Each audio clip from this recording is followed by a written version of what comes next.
Olá, meu amigo, olá, minha amiga, seja muito bem-vindo, muito bem-vinda ao meu canal. Eu sou Antônio Sanches e vamos para mais uma aula de Direito Civil. E nesse vídeo eu quero falar com você sobre cessão de crédito, tema extremamente importante no direito das obrigações.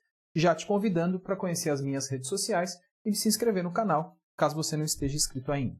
Vamos falar então de cessão de crédito. Para falar de cessão de crédito, eu vou desenhar para você como é que funciona.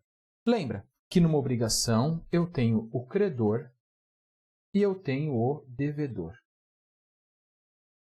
Na cessão de crédito, o credor pega o crédito que ele tem e passa para outra pessoa, que é um terceiro.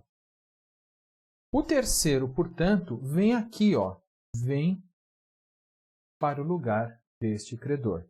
Então, o credor vai embora e esse terceiro vem para cá, se transformando no novo credor do contrato.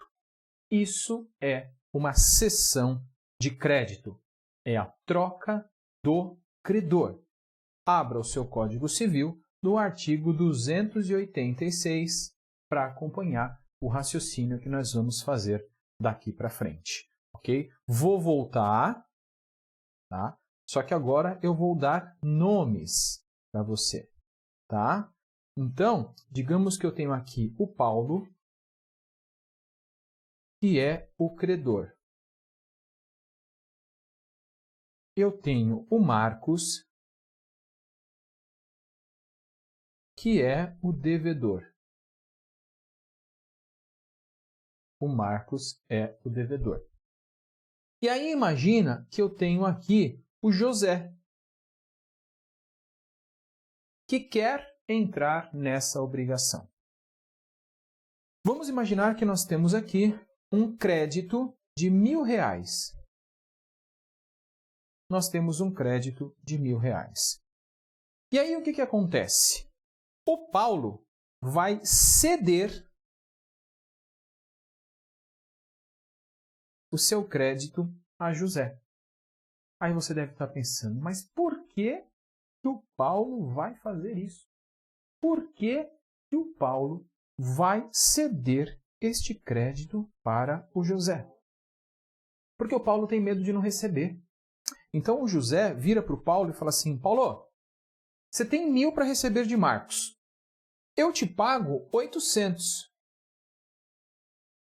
E aí você vai embora e eu fico com o crédito. Aí o Paulo olha para aquilo e fala assim, olha, realmente para mim é interessante. Negócio fechado. Então o Paulo pega 800 e vai embora.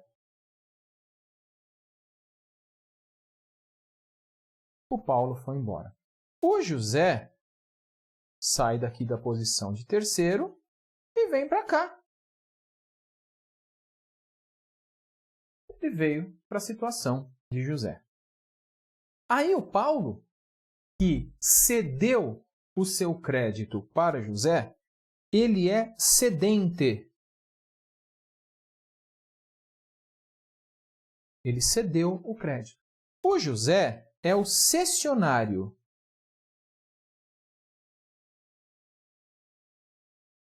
O José é o cessionário. E o Marcos? O Marcos é o cedido. Ou simplesmente devedor. Tá? O José ele vai receber 1.000. Então, o que o José lucrou com isso? Ele lucrou 200, porque ele pagou 800. Aí você vai falar, mas por que o Paulo vendeu isso por 800? Porque ele quis. Ele tinha uma eventual dúvida se receberia ou não. Ele não quer saber? Vou ficar com a certeza de receber esses 800. Ok? Então aí nós temos o desenho de uma cessão de crédito. Daqui para frente eu vou falar com você de cedente, eu vou falar com você de cessionário e eu vou falar com você de devedor ou cedido. Lembra? Quanto que o José pagou? 800. Então, não foi de presente que o Paulo deu. O Paulo poderia dar de presente? Poderia. Aí nós teríamos uma sessão gratuita. Foi isso que aconteceu? Não. Ele pagou. Então nós temos aí uma sessão onerosa. Ok? Tranquilo? Vamos então analisar daqui para frente os detalhes. Então tenha isso em mente. A sessão de crédito, o credor passa o seu crédito para alguém. Esse alguém é o novo credor. E esse credor originário, que é o cedente, ele passa o seu crédito para alguém de graça, de presente, ou ele vende o seu crédito. É que a expressão venda e compra é uma expressão dos bens corpóreos, dos bens materiais. Quando você fala de uma transferência de algo incorpóreo, você fala em cessão. Aqui o que você está transferindo é direito de crédito. Por isso a gente usa a expressão cessão. Ok? Vamos dar uma olhada então no conceito, que você, se prestou atenção nesse desenho que eu fiz, você já entendeu o que é uma cessão de crédito. É a transferência de um crédito. Crédito é a situação jurídica daquele que está no polo passivo de uma obrigação. Se você tem um contrato de compra e venda em que você está vendendo alguma coisa para alguém, você é credor do dinheiro e você é devedor da obrigação de entrega de coisa. Então, normalmente, num contrato bilateral, você é credor de algo e devedor de algo. Existem duas obrigações neste contrato. O que nós estamos falando aqui é somente a cessão de crédito. Por exemplo, você compra lá um livro pela internet e aí você recebe o boleto. Perceba, o boleto não vem com o logotipo lá da loja que te vendeu o livro. O boleto vem com o logotipo do banco. Porque, normalmente, a loja de livro cedeu o crédito que ela tem em relação a você para o banco.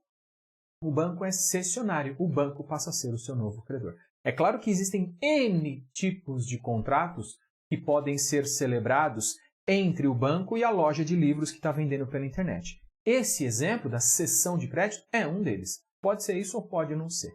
Bom, então agora você entendeu o conceito de cessão de crédito. Vamos entender as vedações. Quando que o crédito não pode ser cedido? Primeira coisa, pela natureza da obrigação. Às vezes, a obrigação é personalíssima e não pode ser cedida. Por exemplo, o crédito alimentar. O crédito alimentar não pode ser cedido. Okay? O crédito alimentar é personalíssimo daquele que recebe esse direito e, por esse motivo, não pode ser cedido. Além disso, a lei, em algumas circunstâncias, também impõe proibição para a cessão de crédito.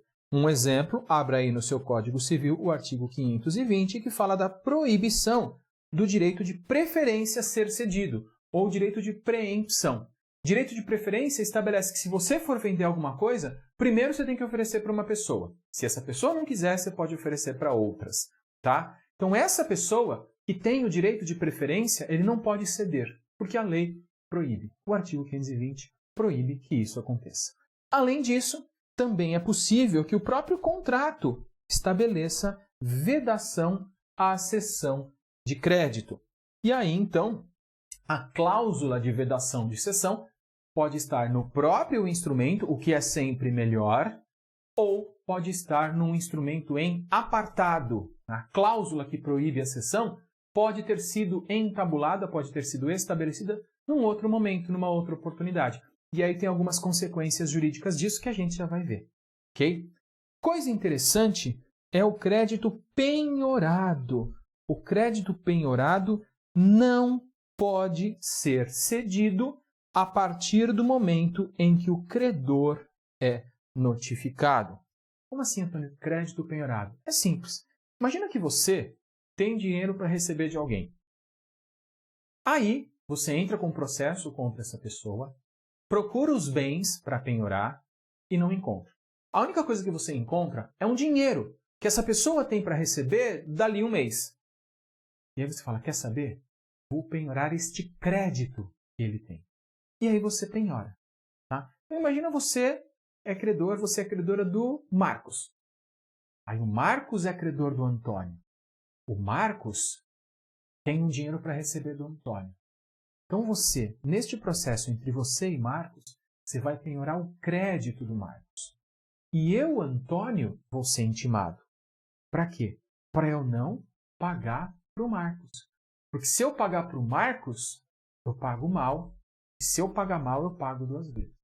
Tá? Então, você penhora o crédito do Marcos, notifica o Marcos de que isso está penhorado, e aí, quando isso acontecer, o Marcos não pode ceder este crédito para ninguém. Se ele fizer isso, ele pratica uma coisa chamada fraude à execução. Está lá no artigo 792 do Código de Processo Civil. Ok? Então, é o que eu coloquei aí para você. O crédito penhorado não pode ser cedido a partir do momento que o credor é notificado. Se o credor, uma vez notificado, ceder o crédito para alguém, essa cessão é considerada fraude à execução. E por esse motivo, ela é ineficaz. Ela não produz efeitos jurídicos. Okay? A forma da cessão de crédito é muito simples. Eu vou ceder um crédito pela mesma formalidade que eu estabeleci esse crédito. Okay? Então, se foi feito por instrumento particular, eu posso ceder por instrumento particular. Se for feito por escritura pública, eu posso fazer por escritura pública. Perceba que para eu ceder o meu crédito, eu não preciso da anuência do devedor. Eu não preciso da anuência do cedido. Eu não preciso da concordância do cedido. Por quê? Porque o cedido, ele deve. Pagar para A ou pagar para B, tanto faz. O que um devedor quer? Ele quer se ver livre da dívida. Então, para ele, tanto faz. O que ele quer é se ver livre da dívida, pagando para A ou pagando para B. Então, ele não pode se opor à cessão de crédito. Ok? Vamos falar um pouquinho da cláusula proibitiva. Que, se você olhar, você viu que no contrato pode haver a vedação, pode haver a proibição para a cessão desse crédito.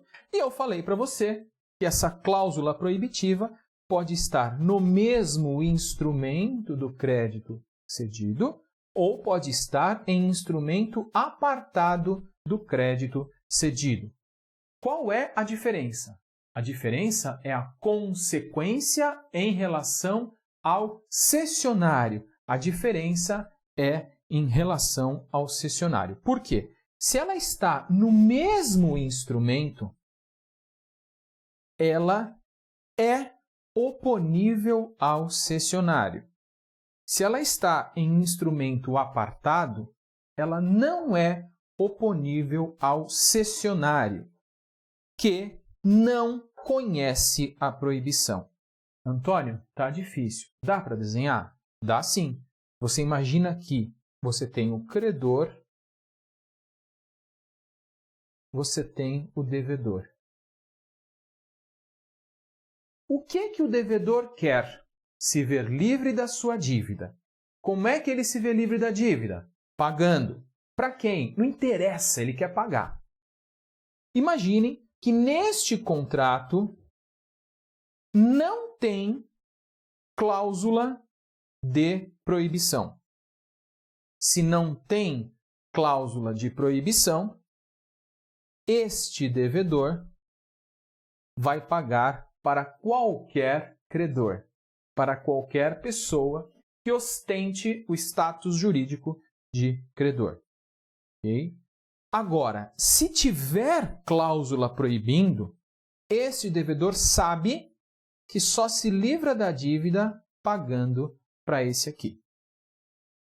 Mas vamos imaginar que neste contrato não tenha cláusula de proibição. Se não tem cláusula de proibição, o que esse devedor sabe? Que tem que pagar. Para quem? Para qualquer um que ostente o status jurídico de credor. Porém, num outro instrumento, esses dois aqui estabeleceram a proibição. de cessão. Tem uma cláusula que proíbe. Só que está em instrumento diferente. Está em instrumento apartado. O que aconteceu? Esse aqui, de má fé, fez uma cessão para um terceiro. Ele cedeu. Aí você vai falar, mas Antônio, tinha cláusula proibitiva. É verdade. Tinha cláusula proibitiva. Só que essa cláusula não estava nesse instrumento aqui. Deixa eu pintar para você os contratos. Então, você tem aqui um contrato, tá? E nesse contrato não tinha cláusula proibitiva. Porém, foi feito um outro instrumento contratual, que está aqui. E nesse outro instrumento contratual foi estabelecida a proibição. Só que este credor aqui, ó, ele estava de má fé. Ele mesmo sabendo, porque este credor estava aqui e este devedor também estava aqui. Quem não sabia deste contrato? O terceiro. E o terceiro comprou este crédito. Veio para cá.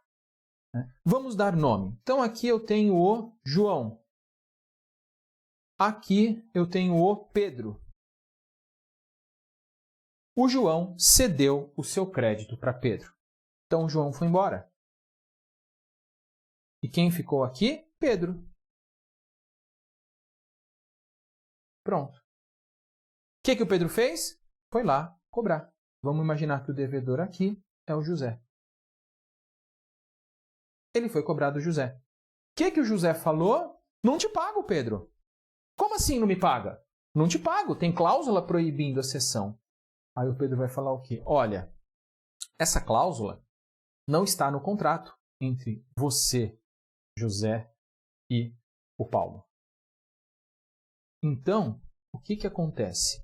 Como essa cláusula estava num instrumento apartado, ela não é oponível ao cessionário. Quem é o cessionário? Pedro. Pedro é o cessionário. Então, este contrato aqui, ó, para o Pedro, não existe. Então, se para o Pedro não existe proibição, o que o José vai ter que fazer? Vai ter que pagar para o Pedro. Porque ele não pode, ele, José, ele, o cedido, não pode opor, contrapor a Pedro aquela cláusula que estava no instrumento apartado. Okay? Então, quando a gente fala de cláusula proibitiva, a gente está falando o seguinte: se a cláusula proibitiva está no contrato principal, ninguém pode comprar esse crédito. Porque vai ler e fala, opa, você está me vendendo uma coisa que não pode, tem cláusula proibitiva. Se eu comprar uma coisa sabendo que eu não podia comprar, aí o problema é meu. Aí eu estou de má fé. Por outro lado, se existia uma cláusula proibitiva num instrumento apartado, num outro papel, num outro momento, se referindo a um contrato que existia, espera aí. Não é justo que alguém compre este crédito sem saber que existia a cláusula proibindo e depois não possa receber esse crédito. Porque quando ele comprou, ele estava de boa fé. Então ele vai poder receber. O devedor não pode se recusar a pagar a este novo credor. O devedor não pode se recusar a pagar ao cessionário. Por quê? Porque o cessionário estava de boa fé. Ele não conhecia o vício jurídico que recaía sobre esse negócio. Qual vício jurídico? A cláusula que proibia a cessão de crédito. E por que ele desconhecia? Porque estava em instrumento apartado. Ok? Vamos continuar então para mais um detalhe da cessão de crédito que eu já falei para você. É desnecessária a anuência do devedor. Tá? Não precisa o devedor concordar para que o credor faça a cessão de crédito. Porém, é importante cientificar o devedor. Por quê? Imagine, vou desenhar para você de novo. Imagine aqui que eu tenho o João, que é o credor, eu tenho o José, que é o devedor.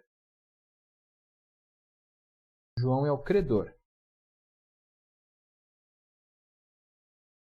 Aí, o que o José quer? Se livrar da dívida. Como é que o José se livra da dívida? Pagando. O que aconteceu? O João vendeu este crédito para o Pedro. Então, o João é o cedente e Pedro é cessionário.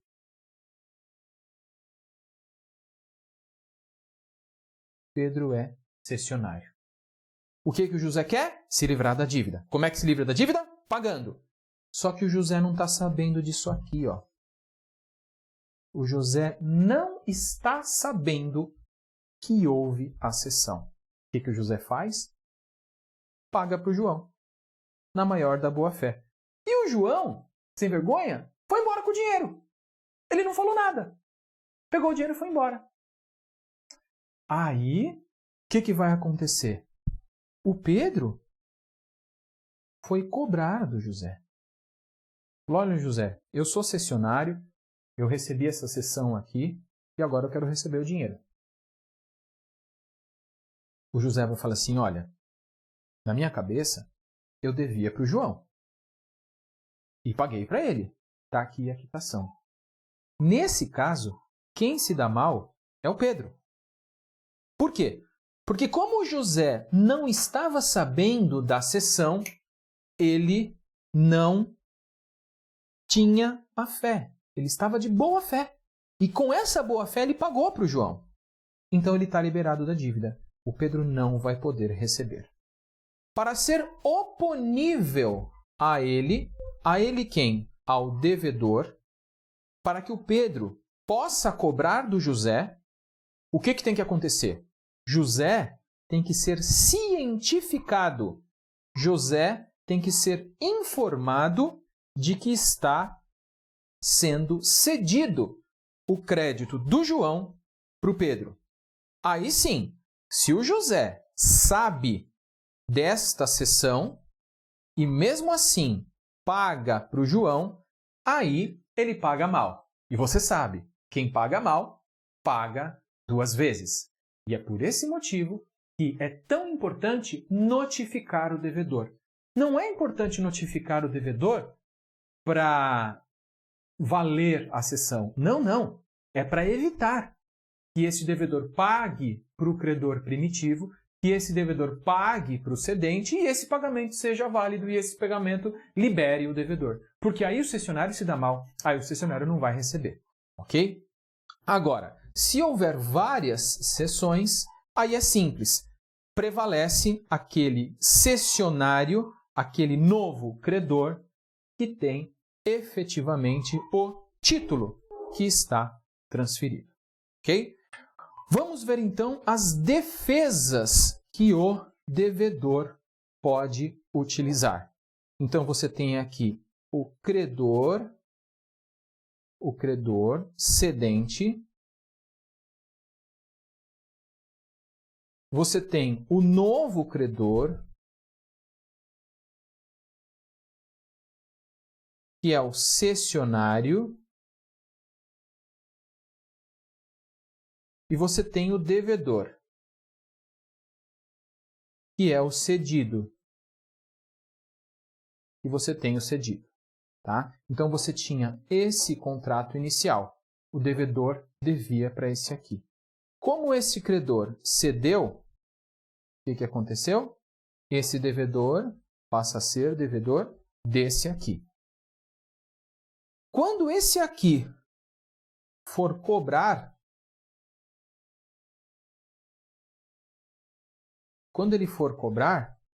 este devedor pode se valer de algumas defesas. Primeira coisa, o título, o documento, o contrato pode ser nulo, pode ser ilícito. Se ele for ilícito, este devedor pode utilizar essa defesa de ilicitude. Essa ilicitude é uma defesa baseada no título. Tá? Então, o devedor pode exercer contra o novo credor, que é o cessionário, quaisquer defesas baseadas no título. O título é nulo, o título é anulável, o título não tem todas as formalidades. Também pode este devedor exercer contra este novo credor as defesas pessoais. Aí você fala assim, Antônio, agora não entendi nada. É fácil. Imagina o seguinte, imagine que este crédito que foi cedido aqui era um crédito de 1.000. Mas vamos imaginar que existia um outro contrato em que esse aqui, ó, ele era credor. E esse aqui, ó, ele era devedor. Só que neste outro contrato, em que os polos se inverteram, esse novo contrato não era de 1.000, era de 500. De maneira que, quando esse aqui foi cobrar os 1.000, esse aqui falou o seguinte, olha, meu amigo, tudo bem, eu devia 1.000 para o anterior, devo 1.000 para você, porque você é cessionário, você comprou isso, só que você me deve 500. Então, eu não vou te pagar 1.000. Quanto que eu vou te pagar? 500. Por quê? Porque este contrato aqui se compensa com este contrato aqui. Isso é uma defesa pessoal deste devedor aqui contra o cessionário, contra o novo credor. Então, repetindo, o devedor pode usar todas as defesas baseadas no título, nulidade do título, por exemplo, e pode usar as defesas que ele tem pessoais contra o cessionário, contra o novo devedor. Mas e se o novo credor, será que o devedor, então eu tenho lá o cedente e eu tenho o cessionário. Será que o devedor pode exercer contra o cessionário as defesas pessoais que ele tinha contra o cedente? Essa é uma pergunta difícil. E eu vou explicar para você colocando os nomes. Imagina que eu tenho aqui Pedro, que é o cedente. Eu tenho aqui José, que é o cessionário. E eu tenho aqui Marcos. Eu tenho aqui Marcos, que é o cedido. Aí o que aconteceu? Existia um outro contrato. No outro contrato, o Marcos era credor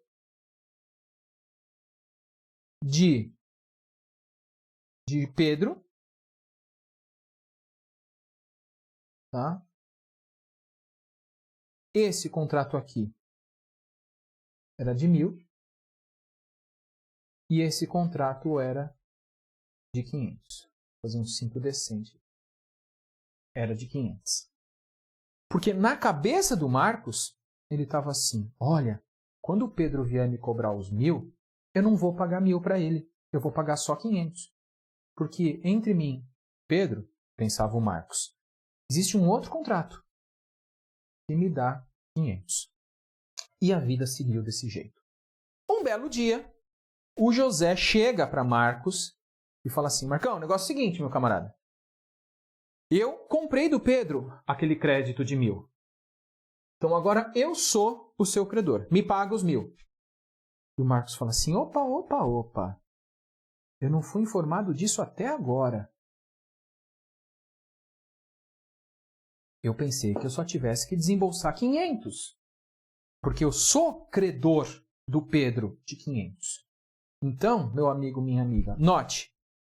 Essa compensação entre este contrato e esse contrato é uma defesa pessoal que o devedor tinha contra o cedente. O cedente é Pedro. Aí que tá. Se ele tivesse sido informado, se ele, Marcos, tivesse sido informado desta sessão, ele deveria falar assim, olha, José, tô te avisando, você está comprando um crédito de 1.000 que não é verdadeiro, porque eu não vou pagar 1.000, eu vou pagar 500, porque tem uma compensação na jogada aí. Aí o José, opa, então vamos negociar, vamos ver o que está acontecendo. Só que, meu amigo, minha amiga, o devedor não foi cientificado do momento da transação. Que, tudo bem, não precisa da concordância dele. Ele só foi cientificado quando o cessionário foi cobrar. Se ele tivesse sido notificado antes, ele ia falar, opa, você está comprando um crédito de 500. Mas ele não foi. Ele só tomou ciência disso na hora da cobrança. Pois é, se ele está tomando ciência, ele, devedor, está tomando ciência só agora de que houve esta sessão, ele pode sim exercer contra o cessionário. Então, o Marcos pode exercer contra José, que é o cessionário, essa defesa pessoal que ele tinha contra o cedente. O cedente é Pedro. Qual é a defesa pessoal? Compensação. Okay? Ele pode sim exercer contra José essa defesa de compensação. Porque no momento em que foi feita a cessão, não foi notificado o devedor. Por outro lado, se ele tivesse sido notificado da cessão e ficado calado, se ele tivesse ficado calado, ele não ia poder exercer essa defesa. Para que ele possa exercer essa defesa, ele tem que fazer do jeito que eu acabei de contar para você. Olha, então, só para a gente lembrar, o Pedro chega para o Marcos e fala assim, olha, Marcos, estou cedendo para José.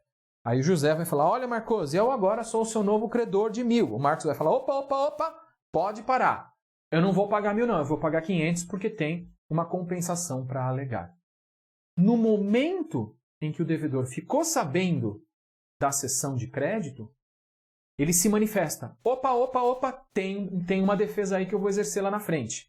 Se ele faz isso, ele pode usar essa defesa. Ele pode usar isso a favor dele. Mas se ele fica sabendo dessa sessão e se cala e não fala nada, na hora do vamos ver, ele não vai poder exercer. O direito não socorre os que dormem. Tá? Vamos dar uma olhada então agora na responsabilidade do cedente. Aquele que vende o crédito. Como é que ele se responsabiliza? Então, imagine o seguinte. Eu tenho um dinheiro para receber da Ana Carolina. Eu tenho um dinheiro para receber da Ana Carolina e eu te cedo esse direito. Eu tenho R$1.000 para receber da Ana Carolina e aí eu te passo isso, você me paga 800 e você agora vira credora da Ana Carolina. E aí é o seguinte, a Ana Carolina não tem dinheiro para te pagar e não te paga. Como que eu respondo? Será que eu tenho que te pagar? Primeira coisa que você tem que ver. Essa cessão que eu te fiz pode ter sido onerosa ou gratuita. Onerosa, você me pagou 800. Gratuita, eu te dei de presente. Então, vamos ver como é que fica esse negócio. Se a cessão foi onerosa, se você me pagou 800, por exemplo, para esse crédito de 1.000, em regra, eu me responsabilizo pela existência do crédito. Eu me responsabilizo pelo fato de eu ser credor da Ana Carolina. Isso se chama responsabilidade pro soluto. Então, quando você vai cobrar da Ana Carolina, você vai falar assim, olha, Ana Carolina, me paga. Olha, eu devo, mas não tenho dinheiro, disse ela. Eu estou liberado. Porque, em regra, eu só me responsabilizo pela existência. Eu te passei um crédito que existe. O devedor está insolvente, mas o crédito existe. Você não vai conseguir receber. O problema é seu. Por outro lado, nós podemos colocar uma cláusula dizendo que se ela não te pagar, aí eu te pago. É como se eu te cedesse e eu ficasse como fiador dela. Quando isso acontece, nós estamos falando da responsabilidade pro solvendo. Nós colocamos uma exceção que ela passa a ter a minha garantia. Tá? Então, em regra, eu não respondo pela solvência. Em regra, só respondo pela existência, que é a pró-soluto. Para haver pró-solvendo, para eu, cedente, ficar responsável até por eventual inadimplemento, nós temos que colocar uma cláusula nesse sentido. Aí sim, eu tenho um crédito de 1.000 para a Ana Carolina, eu te vendi por 800 e eu coloquei lá uma cláusula dizendo, se a Ana Carolina não te pagar, eu te pago, tá? Fica tranquilo. Então, isso sim, por cláusula, pode ser estabelecido. Aí, nós estabelecemos uma cessão de crédito com cláusula de garantia pró-solvendo. Eu passei a ser um fiador. Obviamente, eu me responsabilizo pela existência, mas também me responsabilizo pela solvência do devedor. Mas isso se a cessão for onerosa, se você comprou, se você me pagou R$800 por esse crédito do 1.000. Por outro lado, podemos ter a cessão gratuita. Na cessão gratuita, eu não te vendi. Na cessão gratuita, eu te presenteei com este crédito. Se eu te presenteei de boa fé, o que significa de boa fé? De boa fé significa que eu não sabia que ela estava insolvente. Eu não sabia que ela não ia pagar. E eu te dei de presente porque eu quis te dar. Se isso acontece, eu não me responsabilizo por nada. Por que eu não me responsabilizo por nada? Porque você não desembolsou. Foi um presente. Por outro lado, se eu estava de má fé, se eu só te passei o crédito porque sabia que ela estava insolvente, porque sabia ou que esse crédito não existia, aí sim eu passo a me responsabilizar diretamente na modalidade da cessão onerosa. Ok? Então, como você está vendo aí, na cessão gratuita só responde o cedente se houver má-fé. Okay? É o artigo 297 do Código Civil. Diz lá, o cedente responsável ao cessionário pela solvência do devedor não responde por mais do que daquele recebeu, do que recebeu do cedente, do cessionário, com juros e etc. e tal. Artigo 295. Na cessão por título oneroso, você comprou, você pagou R$800 pelo crédito de 1.000, então aí você está lá na cessão onerosa, o cedente, que é o Antônio aqui nesse caso, ainda que não se responsabilize, quer dizer, ainda que eu não diga nada, eu sou responsável pela existência do crédito. A mesma responsabilidade cabe ao Antônio na cessão por título gratuito, se tiver procedido de má-fé. Okay? Então, o 295 fala da responsabilidade pró-soluto. Em regra, se eu te passei um crédito e eu te vendi esse crédito, eu respondo pela existência. Podemos pôr cláusula dizendo que eu sou um fiador. Mas aí eu transformei uma responsabilidade pró-soluto numa responsabilidade pró-solvendo. Mas se eu te presenteei com esse crédito, em regra, eu não me responsabilizo por nada. Porque eu te presenteei, você não gastou. Mas, se ao te passar esse crédito de presente eu estava de má fé, aí eu vou sim me responsabilizar pela existência desse crédito. Ok? Então aí nós temos os contornos da cessão de crédito. A transferência de um credor para outra pessoa da qualidade de credor. Ok? Um grande abraço, bons estudos e até o próximo vídeo.